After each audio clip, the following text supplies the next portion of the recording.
Hello friends, welcome back to our channel.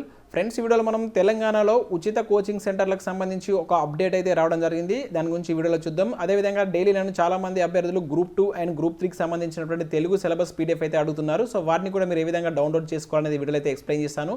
So ఎవరికైతే ఆ PDF కావాలనుకుంటున్నారో వారైతే వీడియోని అయితే ఖచ్చితంగా లైక్ చేయండి. సో ఇది ఎవరికైతే యూజ్ ఉంటుందో వారికైతే షేర్ చేసేటువంటి ప్రయత్నం చేయండి. అండ్ ఛానల్ ఇంకెవరైనా సబ్స్క్రైబ్ చేసుకోకుండా చూసినట్లయితే ఖచ్చితంగా ఛానల్ని సబ్స్క్రైబ్ చేసుకొని చూడండి. మన ఛానల్ నుంచి మీకు మంచి అప్డేట్స్ అయితే ఉంటాయి. మన ఛానల్కి సంబంధించిన వాట్సాప్ అండ్ టెలిగ్రామ్ గ్రూప్లో జాయిన్ కాండి. డైలీ దాంట్లో జాబ్ అప్డేట్స్ అదేవిధంగా కరెంట్ అఫైర్స్ సంబంధించిన ఫ్రీ ఆన్లైన్ టెస్ట్ లింక్స్ అని షేర్ చేస్తున్నాను.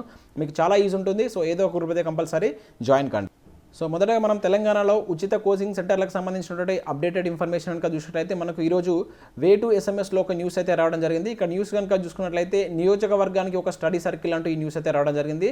సో దీనిలో ఉన్నటువంటి ఇన్ఫర్మేషన్ కనుక చూసినట్లయితే తెలంగాణలోని నిరుద్యోగులకు ప్రభుత్వం అదిరిపోయేటువంటి వార్తను చెప్పింది.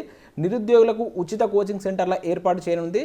దేశంలోనే తొలిసారిగా రాష్ట్రంలో నియోజకవర్గానికి ఒకటి చొప్పున మొత్తం 119 నియోజకవర్గాలకు స్టడీ సెంటర్లు అయితే ఏర్పాటు చేస్తున్నట్లు మనకు మంత్రి గంగుల అయితే ఒక ప్రకటన అయితే ఇవ్వడం జరిగింది. వీటికి సంబంధించి జూన్ 2న వీటికి ముహూర్తం అనేటువంటి ఖరారు చేశారు. సో త్వరలో మనకు తెలంగాణలో రాబోయేటువంటి అన్ని నోటిఫికేషన్లకు అప్లై చేసుకున్న వారికి ఈ ఉచిత కోచింగ్ సదుపాయాన్ని అయితే కల్పించినట్లయితే వాళ్ళు తెలిపారు.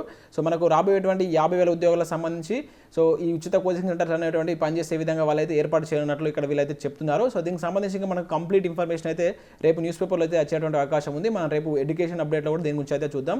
అండ్ నెక్స్ట్ మీకు గ్రూప్ 2 అండ్ గ్రూప్ 3కి సంబంధించినటువంటి సిలబస్ పీడిఎఫ్స్ అనేటువంటి మన ఛానల్ ద్వారా అయితే అందించడం జరుగుతుంది. మీరు ఇక్కడ చూడవచ్చు, చాలా మంది అభ్యర్థులను తెలుగు పీడిఎఫ్ అయితే అడుగుతుంటారు డైలీ. ఇది మీరు ఇక్కడ స్క్రీన్ పైన చూస్తున్నది వచ్చేసి మనకు గ్రూప్ 3కి సంబంధించినటువంటి సిలబస్ పీడిఎఫ్. సో దీనికి సంబంధించిన పీడిఎఫ్ అనే కింద మీకు డిస్క్రిప్షన్లో లింక్ ఇస్తాను. మన ఛానల్ యొక్క వెబ్సైట్ ద్వారా వెళ్ళి మీరు అయితే డౌన్లోడ్ చేసుకోవచ్చు. అదేవిధంగా మీకు గ్రూప్ 2కి సంబంధించినటువంటి సిలబస్ పీడిఎఫ్ కూడా కింద డిస్క్రిప్షన్లో లింక్ ఉంటుంది. సో ఈ రెండింటిని మీరు వెళ్ళి డౌన్లోడ్ అయితే చేసుకోండి. అండ్ ఇంతకుముందు నేను గ్రూప్ 4కి సంబంధించి అదేవిధంగా గ్రూప్ 1కి సంబంధించి కూడా మన ఛానల్ ద్వారా అయితే అందించడం జరిగింది. వీలైతే ఆ లింక్స్ కూడా కింద నేను డిస్క్రిప్షన్లో అయితే ఇస్తాను. సో మీరు వెళ్ళైతే డౌన్లోడ్ చేసుకోండి. సో ఇవి ఫ్రెండ్స్ ఈ వీడియోలో అయితే చూడడం జరిగింది. సో వీడియో కనుక నచ్చినట్లయితే లైక్ చేసి మీ ఫ్రెండ్స్ అండ్ ఫ్యామిలీకి అయితే షేర్ చేయండి. So thanks for watching this video. Thank you everyone.